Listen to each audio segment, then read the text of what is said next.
Bwana Yesu asifiwe, mtu wa Mungu, kijana mwenye nguvu, kijana wa kike, kijana wa kiume, popote ulipo duniani, popote ulipo Tanzania.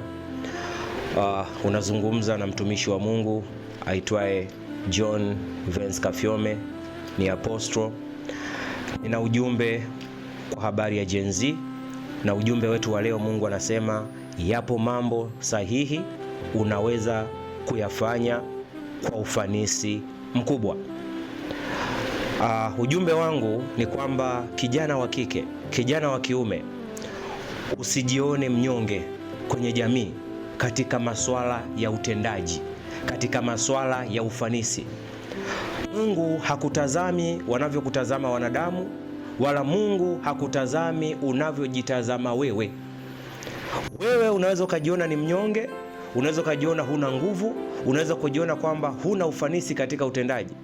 Lakini Mungu anazungumza kwenye kitabu cha Yeremia, ile sura ya kwanza kuanzia ule mstari wa 4.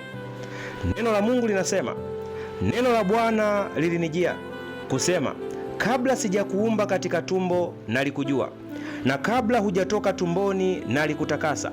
Nimekuweka kuwa nabii wa mataifa. Maanake Mungu amekufanya kuwa muonaji, uone ndoto zako, uione kesho yako. Lakini anasema, ndipo niliposema, Bwana Mungu, tazama siwezi kusema, maana mimi ni mtoto. Lakini Bwana akaniambia, usiseme mimi ni mtoto, maana utakwenda kwa kila mtu nitakayekutuma kwake, nawe utasema kila neno nitakalokuamuru. Maanake Mungu anaamini chochote atakachokutuma kukifanya, iwe ni katika shughuli za kiroho, iwe ni katika shughuli za kijamii, iwe ni katika shughuli za kiuchumi, iwe ni katika shughuli za malezi. Anaamini kijana unayo nguvu, na anaamini unaweza kulifanya hilo jambo alilokutuma Mungu katika ufanisi wake. Kwa popote ulipo kijana ambaye ni Gen Z, nataka uelewe kwamba unaweza kufanya mambo yako yote kwa ufanisi 100%, kwa 100%, na yakafanikiwa. Kwa usiruhusu maneno ya watu ya kurudishe nyuma, wala usiruhusu roho ya ndani ya udhaifu ikukatalie. Elewa kwamba unaweza, na si tu kuweza, bali kufanikisha kwa ufanisi.